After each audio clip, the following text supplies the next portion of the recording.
Students, फिर से स्वागत है आपका अपने YouTube चैनल जिसका नाम है रेडियोलॉजी इन मेडिको टेक। कैसे आप सब लोग? पिछली कुछ क्लासों में अपन ने एम्स के बारे में डिस्कस किया था। एम्स की कुछ क्लासें हुई थी जो कि एम्स के भी लेटेस्ट जो वैकेंसी आई हुई है CRE4 उसके बारे में थी। ठीक है, हालांकि अपन DSSB, RRB, KGMU, ठीक है, इनके बारे में भी क्या कर रहे हैं, डिस्कस कर रहे हैं। PGI की भी यहाँ पे तैयारी कर रहे हैं। तो उम्मीद है कि पिछली कुछ क्लासेज अपने को समझ में आई होंगी। आज की क्लास अपन स्टार्ट करते हैं।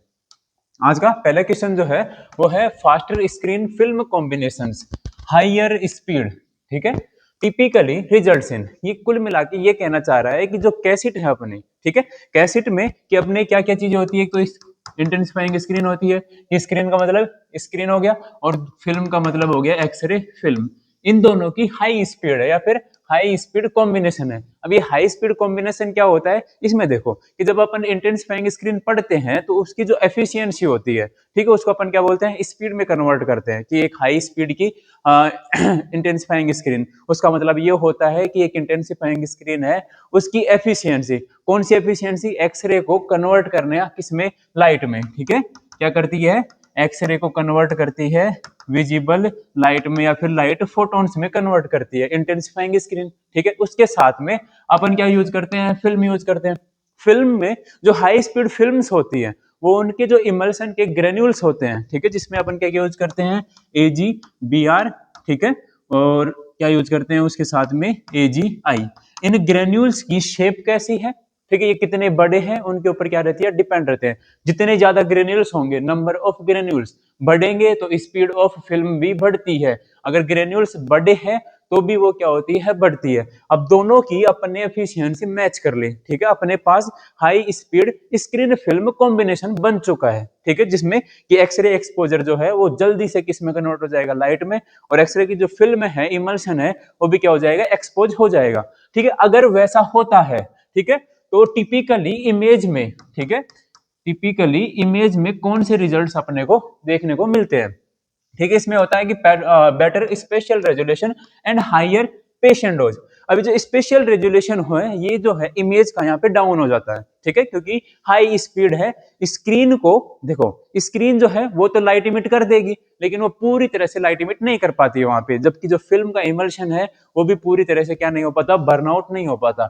इसलिए अपना ये क्या हो जाता है, गलत हो जाता है, और पेशेंट डोज जो होता है यहाँ पे कम होता है। ठीक है, अगर हाई स्पीड अपन बढ़ाते हैं तो। ठीक है, नेक्स्ट है lower patient dose and decreased image sharpness. ये अपना क्या हो जाता है, राइट आंसर हो जाता है कि पेशेंट डोज जो है वो तो कम होगी। अब कम कैसे होगी, कि जब अपन हाई स्पीड कॉम्बिनेशन यूज कर रहे हैं तो केवीपी ओबीएससी है कि अपन ज्यादा रखते हैं वहां पे, ठीक है, अमाउंट के हिसाब से, जो कि इंटेंसिटी ऑफ एक्सरे को दर्शाती है कि एक्सरे जो है उसका टाइम कम हो जाएगा। ठीक है, जबकि इसका टाइम भी कम हो जाएगा, तो पेशेंट डोज क्या हो जाती है, यहाँ पे कम हो जाती है।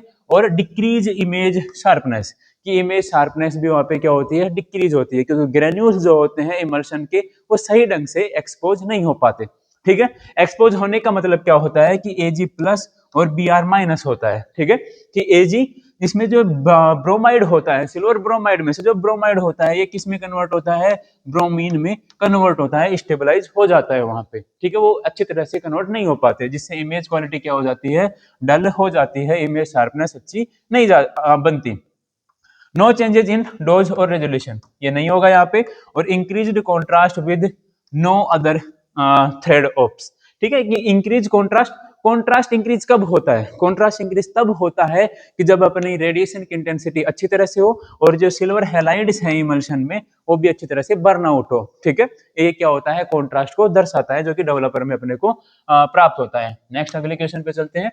नेक्स्ट अपना क्वेश्चन है विच कैसेट प्रॉब्लम, कि कौन सी cassette problem most commonly produce करती है एक यूनिफॉर्म लाइट फॉग फिल्म को। ठीक है, कि कैसेट की कौन सी ऐसी प्रॉब्लम है, या फिर जब अपन रेडियोग्राफी कर रहे होते हैं, फिल्म को डेवलप कर लिया, अगर फिल्म में, अगर फिल्म में या फिर इमेज में अपने को पास फॉग दिखती है, ठीक है, व्हाइटनेस इन फिल्म, या फिर फिल्म जो है तो वो ब्लरी दिखती है, तो वो कौन सी प्रॉब्लम होती है। ठीक है, उसमें अपन पहला पढ़ते हैं कि डैमेज्ड इंटेंसिफाइंग स्क्रीन स्क्रैचेज, ये यहाँ पे सही ढंग से नहीं लेते इसको। दूसरा होता है light leak in cassette housing, ये क्या होता है, अपना राइट आंसर होता है कि इंटेंसिफाइंग स्क्रीन जो होती है अगर उसमें डैमेज होते हैं तो वो लाइट को क्या करती है, थोड़ा बहुत कम ज्यादा कर सकती है, उसके कारण फॉग जनरेट नहीं होती। ठीक है, अगर कैसेट का जो कवरिंग होती है, कैसेट की जो हाउसिंग होती है या फिर कवरिंग की बात करें,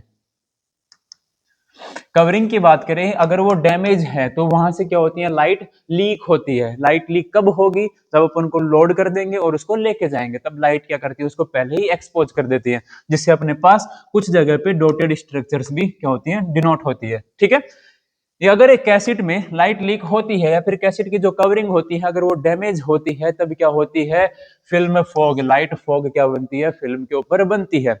इसके बचाव के कुछ नियम होते हैं। अगर कैसेट का सही ढंग से इंस्पेक्शन नहीं होता है तब क्या होता है, ऐसा देखने को मिलता है। तो हर 6 महीने, 3 से 6 महीने में क्या करते हैं अपन, कैसेट का लाइट लीकेज टेस्ट करते हैं। लाइट लीकेज टेस्ट करते हैं। अब इस टेस्ट में होता क्या है, इस टेस्ट में ऐसे होता है कि एक कैसेट लेते हैं जो कि अपने पास डैमेज है, कि उस कैसेट की जो इमेज बनी है उसमें प्रॉब्लम्स देखिए अपने को। अब उस प्रॉब्लम्स के अकॉर्डिंग उस कैसेट को लेंगे, उसमें एक क्या करते हैं अपन, अनएक्सपोज्ड फिल्म डालते हैं। ठीक है, क्या डालते हैं, अनएक्सपोज्ड फिल्म डालते हैं। उस फिल्म को डालने के बाद में, ठीक है, उस फिल्म को डालने के बाद में अपन एक 100 वाट का बल्ब लेते हैं, 100 वाट का बल्ब लेते हैं और कैसेट को उस बल्ब के नीचे क्या रख देते हैं, 4 फीट नीचे रख देते हैं एक टेबल के ऊपर। ठीक है, कि यहाँ पे कैसेट है, इसके 4 फीट की हाइट पे क्या है, बल्ब है। अब इसको लगभग अपन 15 मिनट तक जला देंगे। ठीक है, उसको क्या करेंगे, 15 मिनट तक उसके ऊपर ऑन कर देंगे। ठीक है, 15 मिनट बाद में उस फिल्म को अपन निकालेंगे। ठीक है, और उसको क्या करेंगे, डेवलपर में डेवलप करेंगे, फिक्सर में फिक्स करेंगे और वॉशर में वॉश करके अपन देखते हैं। अगर उस फिल्म के ऊपर ब्लैक डॉट्स, ठीक है, ब्लैक डॉट्स आते हैं तो वो कैसेट क्या है, वो कैसेट डैमेज है। तो उस डैमेज कैसेट को अपन क्या करते हैं, रिप्लेस करते हैं एक अच्छी कैसेट से। अगर इंटेंसिफाइंग स्क्रीन सही है तो इंटेंसिफाइंग स्क्रीन को अपन नए कवर में डाल देते हैं। ये क्या होता है, लाइट लीकेज टेस्ट होता है। ठीक है, डेवलपर टेम्परेचर के कारण ऐसा नहीं होता, वो ओवर डेवलपर हो जाता है या फिर डेवलपर काम नहीं करने लगता। ठीक है, और ग्रिड मिसअलाइनमेंट का कारण भी ये नहीं होता। मिसअलाइनमेंट के कारण अपने लास्ट क्लास में पढ़ लिया था कि इमेज ऊपर नीचे हो जाती है, जिसमें आधी इमेज क्या हो जाती है, अच्छी बनती है, और आधी इमेज क्या बनती है, डल बनती है। तो अपना राइट आंसर क्या हो जाता है यहाँ पे, light leak in cassette housing. Next अपन चलते हैं अगले क्वेश्चन पे। The term DQI, detective quantum efficiency, ठीक है, रिलेट्स टू, कि जो टर्म होती है, ठीक, कौन सी term, DQI, detective quantum efficiency, ये किससे रिलेटेबल होती है। अब इससे पहले एक चीज अपन पढ़ते हैं कि जब अपन फिल्म की बात करते हैं, देखो इंटेंसिफाइंग स्क्रीन और फिल्म की जब बात करते हैं तो इंटेंसिफाइंग स्क्रीन में की कन्वर्जन कैपेसिटी को अपन यहाँ पे क्या करते हैं, डिटेक्टिव क्वांटम एफिशिएंसी में लेते हैं। कि इंटेंसिफाइंग स्क्रीन में किसको लेते हैं अपन, एफिशिएंसी को लेते हैं। अभी जो एफिशिएंसी होती है ये डिपेंड करती है कि अपन इंटेंसिफाइंग स्क्रीन में कौन सा फ्लोरोसेंट मटेरियल यूज करते हैं। जिंक कैडमियम सल्फाइड कर रहे हैं, सोडियम आयोडाइड कर रहे हैं, सीजियम आयोडाइड कर रहे हैं। ठीक है, अगर नॉर्मली अपन जिंक कैडमियम सल्फाइड यूज करते हैं, ठीक है, तो वो क्या होती है, लो अमाउंट की रेडिएशन या फिर लो अमाउंट की अपने को लाइट प्रोड्यूस करती है, जिसकी उसकी एफिशिएंसी क्या होती है, कम होती है। वहीं पे अपन रेयर अर्थ मटेरियल यूज करते हैं। ठीक है, रेयर अर्थ मटेरियल्स यूज करते हैं, जैसे सोडियम आयोडाइड या फिर सीजियम आयोडाइड, और भी होते हैं अपने पास। अगर उनको करते हैं तो उनकी कन्वर्जन कैपेसिटी क्या होती है, हाई होती है। ठीक है, तो एक तो हो गया कि इंटेंसिफाइंग स्क्रीन में मटेरियल के आधार पे कौन सा फ्लोरोसेंट मटेरियल अपन वहां पे यूज कर रहे हैं। ठीक है, जिससे conversion capacity of x-ray into light वो बढ़ सके। ठीक है, दूसरा होता है एक अपन फिल्म के हिसाब से लेते हैं, एक्सरे फिल्म के हिसाब से। एक्सरे फिल्म में अभी जैसे मैंने बताया कि फिल्म में जो ग्रेन्यूल्स होते हैं, ठीक है, जो सिल्वर आयोडाइड और ब्रोमाइड के जो ग्रेन्यूल्स होते हैं, ठीक है, उनका शेप कैसा है, उनका साइज कैसा है और उनका नंबर कितना है। ठीक है, तो वहां पे कौन कौन डिपेंड करेगा, नंबर ऑफ ग्रेन्यूल्स या फिर सिल्वर हैलाइड्स, ठीक है, या फिर size of silver halides granules. ठीक है, और कौन सा आ जाएगा यहाँ पे, साइज के बाद में उनकी शेप भी आती है। ठीक है, ये क्या करती है, यहाँ पे डिपेंडेंट रहती है। अगर नंबर ऑफ सिल्वर हैलाइड्स अपन, ठीक है, सॉरी ऐसा ही एक्स नहीं, ये क्या है, AgX है। ठीक है। अगर यहाँ पे सिल्वर हैलाइड्स अपन नंबर्स में ज्यादा लेते हैं तो फिल्म की कन्वर्जन या फिर फिल्म का जो एक्सपोज रेट रहेगा, ठीक है, लाइट के द्वारा वो भी बढ़ेगा। ठीक है, अगर वहीं पे साइज ऑफ ग्रेन्यूल ज्यादा है तो फिल्म की स्पीड बढ़ती है। ठीक है, वही बात होती है जिसको क्या बोलते हैं अपन, डिटेक्टिव क्वांटम एफिशिएंसी बोलते हैं। ठीक है, तो इसमें अपन देखते हैं कि द कैसेट लॉकिंग मैकेनिज्म ये नहीं होता। ठीक है, the thickness of cassette walls, cassette walls इस चीज को वो नहीं कर सकती, डिस्क्राइब नहीं कर सकती। डेवलपर केमिस्ट्री एक्सपायरेशन डेट, नहीं ये भी नहीं होता। ये डेवलपर अगर एक्सपायर हो ही जाता है, ठीक है, तो डेवलप नहीं कर पाएगा। एक आती है एफिशिएंसी ऑफ इमेज रिसेप्टर, कि एफिशिएंसी ऑफ इमेज रिसेप्टर क्या करती है, इसको दर्शाती है डिटेक्टिव क्वांटम एफिशिएंसी को। वो कैसे दर्शाती है कि कैसेट में अपन मेनली दो ही चीजें यूज करते हैं जो अपनी एक्चुअल में काम देती है। कौन सी इंटेंसिफाइंग स्क्रीन और फिल्म, कि फिल्म कैसे उसको दर्शाएगी और इंटेंसिफाइंग स्क्रीन कैसे उसको दर्शाती है, ये अपन ने देख लिया है। ठीक है, नेक्स्ट चलते हैं अगले क्वेश्चन पे। नेक्स्ट अपना क्वेश्चन है poor cassette to film contact most directly cause, कि जो poor film to cassette contact होता है, ठीक है, कि जैसे अपने पास कैसेट है, ठीक है, इस कैसेट में एक फिल्म है, ठीक है, सॉरी ये फिल्म कैसेट टू फिल्म नहीं, यहाँ पे इंटेंसिफाइंग स्क्रीन वाला आ जाएगा और कैसेट से रिलेटेड भी होता है। ठीक है, कि कैसेट में दोनों साइड में तो इंटेंसिफाइंग स्क्रीन रहेगी और बीच में फिल्म रहेगी। जब इसको अपन लोड करते हैं तो बिल्कुल क्या होती है, सेट होती है सटा के, ठीक है, बिल्कुल चिपकी रहती है दोनों इंटेंसिफाइंग स्क्रीन से। ठीक है, वो अगर लूज हो जाए, ठीक है, अगर वो पुअर है या फिर लूज है या फिर वो फिल्म वहां पे हिल रही है, तो वो क्या चीज कोज करती है। ठीक है, वो अपन देखते हैं इंक्रीज पेशेंट डोज, ये नहीं होता। ठीक है, क्योंकि पेशेंट डोज इस तरह से नहीं बढ़ता वहां पे। ठीक है, लीकेज से कोई प्रॉब्लम नहीं होती। फिर आता है higher image contrast, higher image contrast ऐसे नहीं होता। हाइयर इमेज कॉन्ट्रास्ट कैसे होता है, वो डेवलपर डिसाइड करता है कि कितने ग्रेन्यूल्स वहां पे एक्सपोज है, डेवलपर कितनों को मेटेलिक सिल्वर में कन्वर्ट कर रहा है। ठीक है, फिर आता है loss of image detail blur due to light diffusion, ये क्या होता है, loss of image details blur due to light diffusion. ये कैसे, इसको कैसे समझेंगे कि लॉस ऑफ इमेज डिटेल्स, कि देखो कॉन्टेक्ट है, कॉन्टेक्ट के बीच में कि एक तो अपन ने बिल्कुल चिपका रखा है, वहां पे कोई भी एयर गैप नहीं रहेगा। ठीक है, अगर वहीं पे वो लूज हो जाती है या फिर पुअर कॉन्टेक्ट होता है तो वहां पे एयर बनती है, और एयर भी क्या करती है, कुछ लाइट को डिस्ट्रैक्ट करती है, डिफ्यूज करती है, जिसके कारण ब्लरीनेस वहां पे अपने को दिखती है। ठीक है, क्यों दिखती है, क्योंकि लूज कॉन्टेक्ट के कारण जो एयर रेशियो होता है वो वहां पे बढ़ता है। ठीक है, और एयर क्या करती है, कुछ रेडिएशन कुछ लाइट को क्या करती है, डिफ्यूज करती है, इधर उधर क्या करती है, फैलाती है, जिस कारण से इमेज में अपने को ब्लरीनेस दिखती है। ठीक, और एक होता है रिड्यूस्ड मैग्निफिकेशन, मैग्निफिकेशन यहाँ पे इतना ज्यादा प्रभावित नहीं होता। ठीक है, ये समझ में आया। नेक्स्ट अपन चलते हैं आगे। नेक्स्ट अपना क्वेश्चन है optimal air changes per hour ACH for a dark room processing area to control fumes in फ्यूम्सिस। ठीक है, अब ये पहली बात तो ACH होता क्या है, ACH होता है एयर चेंजेस पर हार, कि डार्क रूम जो होता है, डार्क रूम में वेंटिलेशन के रूम में अपन क्या यूज करते हैं, या तो AC यूज करते हैं, एग्जॉस्ट फैन वगैरह यूज नहीं कर सकते, AC ही यूज करते हैं। ठीक है, एयर कंडीशनिंग सिस्टम या फिर और कोई अपने पास कंडीशनिंग सिस्टम होगा, जो कि अपन मान लो कि एग्जॉस्ट फैन भी यूज करते हैं तो एग्जॉस्ट फैन काफी ऊपर रहेगा और वो भी क्या रहेगा, लाइट टाइट प्रूफ भी रहता है, लाइट अंदर नहीं आनी चाहिए, क्योंकि डार्क रूम का ये ही क्या रहता है, प्रोपोगेंडा रहता है कि डार्क रूम में अगर लाइट आई तो केमिकल्स फिल्म्स वगैरह एक्सप्लोड हो सकती है। ठीक है, तो डार्क रूम में जो एयर चेंज होता है, ठीक है, अब देखो कि डार्क रूम जो होता है वो बंद है, एक बंद कमरा है।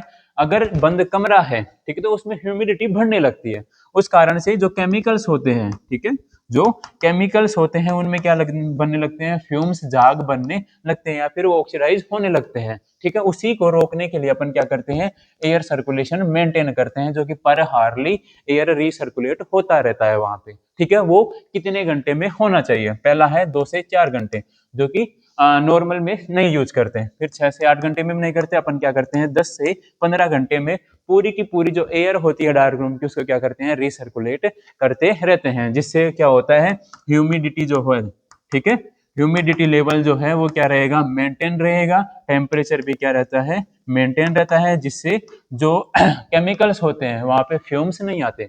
अगर यहाँ पे फ्यूम्स बनने लगते हैं तो उनकी जो लाइफ स्पान होती है, ठीक है, लाइफ जो होती है डेवलपर की, फिक्सर की, वो क्या होने लग जाएगी, कम होने लग जाएगी। ठीक है, या फिर उनकी एक्टिविटी पे क्या होता है, असर पड़ता है। और 20 से ज्यादा घंटे अपन यहाँ पे नहीं लेते क्योंकि बहुत ज्यादा हो जाता है। ठीक है स्टूडेंट, ये समझ में आया। नेक्स्ट अपन चलते हैं।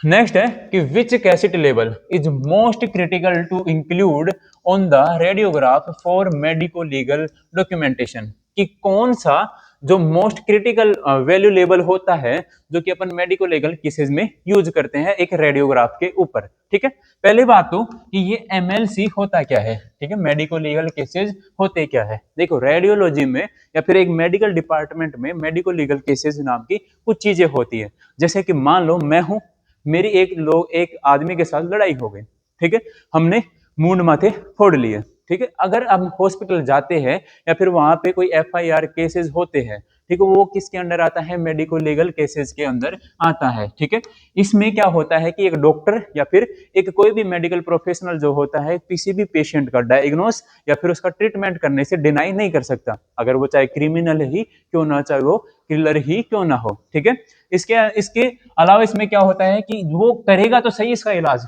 लेकिन वो कब करता है, in supervision of a police commission of, sorry, police का जो भी कोई आए वहां पे, कोई भी हवलदार वगैरह या फिर 1 स्टार 2 स्टार जो भी है वहां पे, कि पुलिस का एक कैंडिडेट वहां पे होना चाहिए। अगर वहीं पे कोई फीमेल है, ठीक है, अगर मेडिको लीगल केसेस में कोई फीमेल अपने पास पेशेंट आती है तो उसके साथ में एक लेडी पुलिस भी होनी चाहिए। ठीक है, ये क्या होते हैं, मेडिको लीगल केसेस होते हैं जिसके अंडर मतलब कि उसकी एक मेडिको लीगल आईडी बनती है जिसका रिकॉर्ड अपने को पूरा रखना पड़ता है। ठीक है, अगर डॉक्टर्स की बात करें तो डॉक्टर्स भी अपॉइंट वहां पे होते हैं मेडिको लीगल केसेस में, जो कि डिसाइड करते हैं कि वो मेडिको लीगल है या नहीं है, उसको लेना चाहिए या नहीं करते। फिर अगर बात करें डायग्नोस्टिक की, ठीक है, डायग्नोस्टिक की बात करें तो वहां पे मान लो कि अपन ने एक्सरे किया उनका, ठीक है, कोई पेशेंट आया उसका सिर फूटा हुआ है या फिर हाथ टूटा हुआ है, चलो हाथ टूटा हुआ है उसका अपन ने एक्सरे किया, तो एक्सरे अपन नॉर्मल तरीके से ही करते हैं। ठीक है, मतलब कि अपने जो व्यूज रहेंगे या फिर जो प्रोजेक्शन रहेंगे वो नॉर्मल रहेंगे, लेकिन उसकी जो फिल्म रहेगी या फिर जिस कैसेट पे अपन वो यूज करते हैं, जो कैसेट वहां पे अपन मार्कर्स यूज करते हैं, उसकी जो मेडिको लीगल आईडी होगी, ठीक है, उसकी जो मेडिको लीगल आईडी होगी वो आईडी जो होती है वो एमएलसी से स्टार्ट होगी, फिर उसके कुछ नंबर्स होते हैं 0000 एक्स, अपन इसको मान लेते हैं। ठीक है, ये अपन क्या करते हैं, जो अपने लैंड मार्कर्स होते हैं उनको अपन कैसेट के कोने पे चिपकाते हैं, जो कि क्या होते हैं, एक्सपोज होते हैं, इमल्शन पे उनकी इमेज बनती है। अगर वहीं पे मान लो कि अपन रजिस्ट्रेशन नंबर में ही एमएलसी कर दे, सॉफ्टवेयर जो होता है वहीं पे अपन रजिस्ट्रेशन नंबर चेंज कर देते हैं एमएलसी, तो वो क्या हो सकते हैं, वहां पे एडिट हो सकते हैं। इसलिए अपन क्या यूज करते हैं, लैड मार्कर्स यूज करते हैं एमएलसी मेडिको लीगल केसेस में। ठीक है, अगर बात करें कि अपने क्वेश्चन पे आते हैं कि मेडिको लीगल केसेस में कौन से लेवल में क्या क्या चीजें होनी चाहिए। ठीक है, कि जो लेबल होता है मोस्ट क्रिटिकल, वो एक एमएलसी में क्या क्या चीजें उस पर होनी चाहिए। तो पहले तो पेशेंट का नाम, उसकी मेडिको लीगल आईडी, उसका एज, ठीक है, ये सारी चीजें वहां पे होनी चाहिए, उसका परमानेंट एड्रेस, वो किस जुर्म में अंदर आया है। ठीक है, उसके अलावा जो अपने पास रजिस्टर मेंटेन होते हैं एमएलसी के, उनमें कि परमानेंट जो उसके स्कार वगैरह जो होते हैं, परमानेंट एनाटॉमिकल मार्क्स बोलते हैं जिनको, वो वहां पे लिखे होने चाहिए, कि जैसे मान लो कि थोड़ी पे कट हो उसके, तो कट मार्क और चिन्ह जिसे अपन पहचान सके उसको, या फिर कोई भी मोल हो जो परमानेंट साइन हो, ठीक है, वो अपन वहां पे लिखते हैं। तो मैन्युफैक्चरर सीरियल नंबर वहां पे कोई दिक्कत नहीं है। ठीक है, पेशेंट आईडी होनी चाहिए, ठीक है, लेफ्ट राइट मार्कर लगे होने चाहिए, कि मान लो चेस्ट एक्सरे का एक्सरे किया तो उसमें लेफ्ट या राइट मार्कर लगा होना चाहिए। ठीक है, उसके बाद में या फिर डेट और टाइम भी वहां पे होनी चाहिए। इसके अलावा इन्वेस्टिगेशन का नेम, और ये जो मार्कर्स अपन यूज करते हैं, ठीक है, पेशेंट आईडी जो यूज करते हैं वो कैसे यूज करते हैं, अपन मार्कर्स, लेड मार्कर जो यूज करते हैं उनसे ही लिखते हैं, वहां पे उनको चिपका के ही करते हैं। ठीक है, टेक्नीशियन नेम ओनली, तो अपना राइट आंसर क्या हो जाता है, यहाँ पे बी ऑप्शन हो जाता है, जिसमें पेशेंट की आईडी, पेशेंट का नाम, लेफ्ट राइट मार्कर होने चाहिए, या फिर जो एमएलसी कोड्स लिखे होते हैं, एमएलसी नंबर होते हैं पेशेंट आईडी में, वो भी किस में होने चाहिए, लेड मार्कर्स का ही यूज करके अपन वहां पे लिखते हैं। ठीक है, डेट और टाइम भी होनी चाहिए वहां पे, कैसेट का साइज कोई मायने नहीं रखता। ये समझ में आया स्टूडेंट। नेक्स्ट अपन चलते हैं अगले क्वेश्चन की तरफ। नेक्स्ट क्वेश्चन अपना कि which chemical in the developer acts as the reducing agent, कि कौन सा केमिकल है जो कि एक डेवलपर में, ठीक है, मैं बात कर रहा हूं डेवलपर की, नॉट फिक्सर, कि कौन सा केमिकल है जो कि किसकी तरह व्यवहार करता है, एक रिड्यूसिंग एजेंट की तरह व्यवहार करता है, ठीक है। अब कि डेवलपर में अपन मेन कंपोनेंट्स की अगर बात करें तो मेन कंपोनेंट्स होते हैं, एक तो होता है मेटोल, ठीक है, एक होता है हाइड्रोक्विनोन और एक होता है क्या, फेनिडोन। अब मेटोल मेटोल और फेनिडोन का काम एक ही होता है, ठीक है। ये क्या काम करते हैं केमिकल में, क्या करते हैं, एक आयन डोनेट करते हैं जिसको क्या करता है, जो एक्सपोज्ड सिल्वर होता है उस आयन को क्या करेगा, गेन करेगा और स्टेबलाइज हो जाएगा, और वो किस में कन्वर्ट होता है, मेटेलिक सिल्वर में कन्वर्ट होता है, ठीक है। मेटेलिक सिल्वर में कन्वर्ट होता है जो कि अपने को क्या, डार्क अपीयरेंस देता है, ठीक है। कि जब ये प्रोसेस होती रहती है, ठीक है, कि जो सिल्वर है उसको अपन मेटेलिक सिल्वर में कन्वर्ट कर रहे हैं, उस प्रोसेस के दौरान ये जो हाइड्रोक्विनोन होता है, ये हाइड्रोक्विनोन क्या होता है, ये ऑक्सीडाइज होता है, ठीक है, इसका ऑक्सीडेशन होता है जिसके दौरान ये किस में कन्वर्ट होता है, क्विनोन में कन्वर्ट हो जाता है, जो कि रिड्यूसिंग बनता है, मतलब कि केमिकल का रिड्यूस होना वहां पे माना जाता है, ठीक है। हाइड्रोक्विनोन का दूसरा काम जो होता है, ये इमेज को लेस शार्पनेस और लेस कॉन्ट्रास्ट भी प्रोवाइड करता है, ठीक है। जब मेटोल के साथ में अपन हाइड्रोक्विनोन को मिलाते हैं तो ये सुपर एडक्टिव बन जाता है मेटोल, ठीक है, मतलब बहुत फास्ट काम करने लगता है, जबकि फेनिडोन जो होता है ये पहले से ही मेटोल से 15 से 30 गुना तेज काम करता है, और उसको अपन किसके साथ मिला देते हैं, हाइड्रोक्विनोन के साथ भी मिलाते हैं, जिससे ये सुपर एडक्टिव बनते हैं।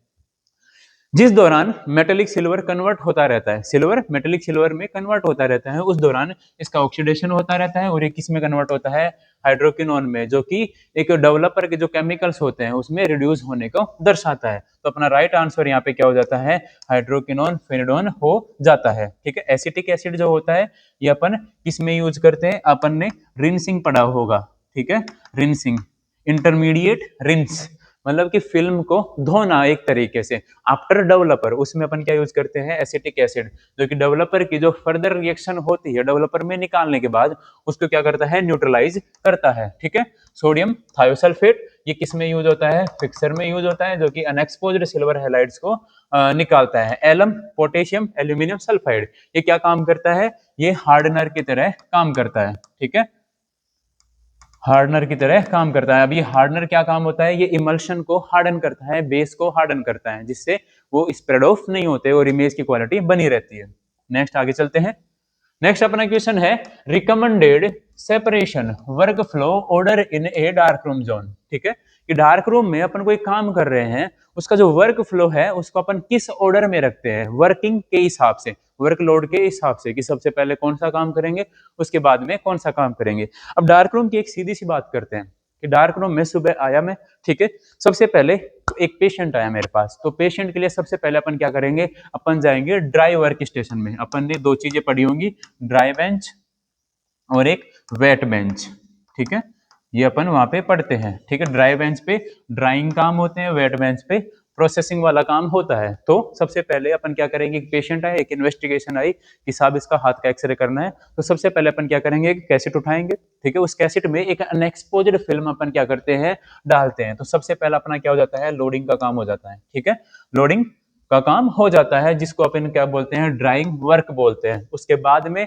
कि जब अपन एक्सपोज करते हैं, ठीक है, रेडिएशन रूम में पास बॉक्स के थ्रू अपन ने पहुंचा दिया, एक्सपोज हुई, एक्सपोज होने के बाद में उसको क्या करते हैं, अपन प्रोसेस करते हैं, ठीक है, वेट प्रोसेसिंग बोलते हैं उसको, क्या बोलते हैं, वेट वर्क बोलते हैं। और लास्ट में कि जब ये काम हो जाएगा तो फिल्म को अपन क्या करते हैं, क्लीन करते हैं, सुखा देते हैं और पेशेंट को डिस्पैच करते हैं। उसके बाद में अपन खुद की क्लीनिंग भी करते हैं। तो ये अपना क्या हो जाता है, राइट आंसर ए ऑप्शन हो जाता है, कि सबसे पहले अपन लोड करेंगे जो कि ड्राइंग वर्क होता है, उसके बाद में उसकी वेट प्रोसेसिंग करेंगे और उसके बाद में क्लीन करते हैं, ठीक है, और इंस्पेक्शन करते हैं कि कैसेट अपनी खराब हुई या फिर जो भी चीजें हैं, ठीक है, और उसको ड्राइंग करके भेज देते हैं। अब इंस्पेक्शन में यहाँ पे इमेज क्वालिटी को भी अपन यहाँ पे इन्वॉल्व करते हैं, कि बीच बीच में अपन देखते रहते हैं कि इमेज क्वालिटी या इमेज शार्पनेस कैसी है।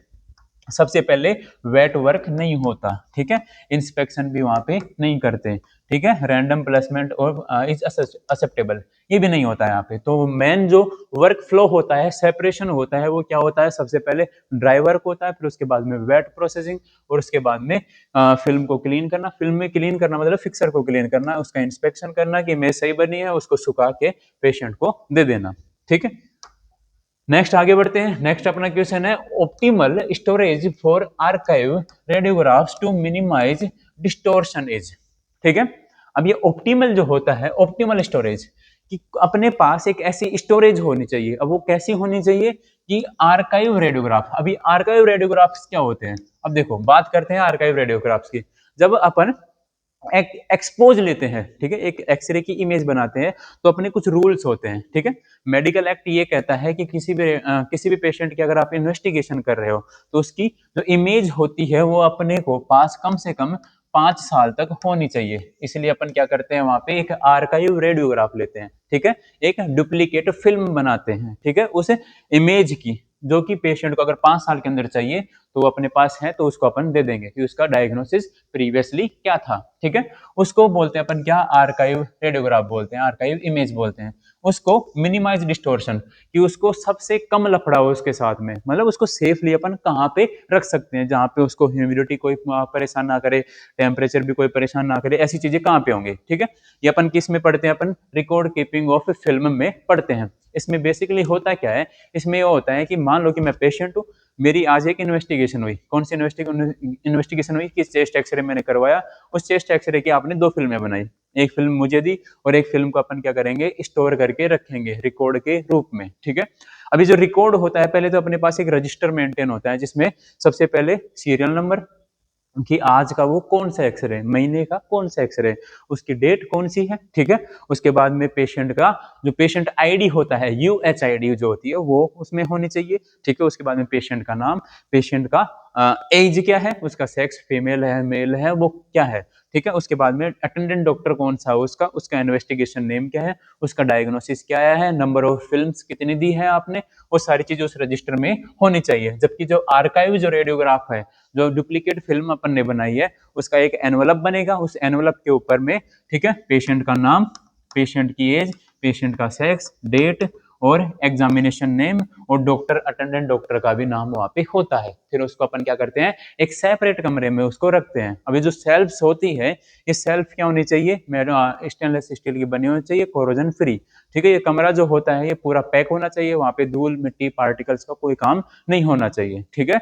ये सारी चीजें अपन वहां पे देखते हैं। तो इसको अपन देखते हैं कि मिनिमम डिस्टोर्शन कैसे कम कर सकते हैं, या फिर डिस्टोर्शन को सबसे कम कैसे कर सकते हैं। High temperature with sunlight exposure to keep dry, ये नहीं यूज करते अपन।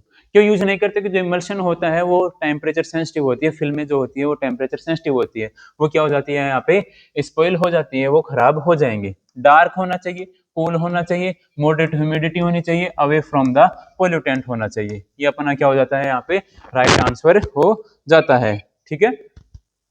ये राइट आंसर कैसे होता है, कि डार्क होना चाहिए मतलब लाइट कम से कम होनी चाहिए, वहां पे कूल होना चाहिए, ठंडा होना चाहिए, मतलब टेम्परेचर जो है वो 20 से 22 डिग्री सेल्सियस होना चाहिए। मॉडरेट ह्यूमिडिटी, ह्यूमिडिटी जो होती है वो 40 से 50% तक ही होनी चाहिए, ठीक है। कि जो ह्यूमिडिटी होती है उसमें क्या कर सकती है, ऑक्सीडेशन कर सकती है। अवे फ्रॉम द पोल्यूटेंट्स, की पोल्यूटेंट से वो दूर होनी चाहिए, ठीक है।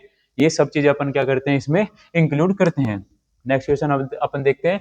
नेक्स्ट क्वेश्चन है कि इंक्रीजिंग डेवलपमेंट टाइम, ठीक है, और डेवलपर एक्टिविटी टिपिकली, ठीक है। अगर अपन डेवलपर का टाइम बढ़ा दें, ठीक है, या फिर डेवलपर टाइम बढ़ा दिया, फिर डेवलपर की एक्टिविटी बढ़ा दी, तो क्या होगा, तब क्या होगा कि फिल्म ओवर डेवलप हो जाएगी, ठीक है। फिल्म में कॉन्ट्रास्ट हद से ज्यादा हो जाएगा, डार्कनेस हद से ज्यादा हो जाएगी, डिग्री ऑफ डार्कनिंग हद से ज्यादा हो जाएगी। Decrease density and increase contrast, ठीक है। Reduce base pulse fog only affects fixer action, increase density and increase contrast। ये यहाँ पे क्या हो जाता है, यहाँ पे ये हो जाता है। अभी इसकी जो एक कैपेसिटी होती है, ठीक है, कि डेवलपर की जो एक्टिविटी अपन बढ़ाते हैं, तो इसका टेम्परेचर अपन क्या कर सकते हैं, हाई भी कर सकते हैं। वहां पे डेवलपर क्या हो जाता है, ओवर एक्साइटेड या फिर ओवर अग्रेसिव हो जाता है, जिससे जो मेटेलिक सिल्वर में कन्वर्ट होते हैं जो आयंस, वो मैक्सिमाइज हो जाते हैं, जहाँ पे डेंसिटी बढ़ती है और उसका कॉन्ट्रास्ट भी बढ़ता है। अब कॉन्ट्रास्ट कैसे बढ़ेगा कि मान लो कि हाथ का एक्सरे किया, बोन्स क्या कर लेती है, वहां पे एक्सरे को एब्जॉर्ब कर लेंगी, उसके आसपास का जो एरिया होता है वो जितना ज्यादा डार्क होगा तो ये बोन्स का जो इमेज होती है वो उतनी ज्यादा क्लियर होकर वहां पे निकलती है। तो अपना राइट आंसर क्या हो जाता है, डी ऑप्शन हो जाता है। नेक्स्ट क्वेश्चन अपना कि विच ऑर्गन जो प्रोड्यूस इंसुलिन, कि कौन सा ऑर्गन इंसुलिन प्रोड्यूस करता है। ठीक है, अब यहाँ पे इंसुलिन जो होता है ये ग्लूकोज जो पेशेंट होते हैं, डायबिटिक पेशेंट जो होते हैं, डायबिटीज मेलाइटस या फिर इंसिपिडस, उनको अपन क्या करते हैं, देते हैं कि जब बॉडी में इंसुलिन बनना बंद हो जाए या फिर कम होना लग जाए या फिर ब्लड शुगर बढ़ जाए, तब अपन क्या करते हैं, इंसुलिन देते हैं। तो इंसुलिन बॉडी का कौन सा ऑर्गन बनाता है, तो ये कौन सा बनाता है, पेनक्रियाज बनाता है। पेनक्रियाज में लैंगर हैंस, एक सेकेंड, हाँ गुरु जी, 5 मिनट में है गुरु जी। हाँ हाँ हाँ, बस आया 5 मिनट में। सॉरी स्टूडेंट्स, कि लैंगर हैंस, ठीक है, अभी इसका जो पूरा नेम होता है लैंगर हैंस के आइसोलेट्स।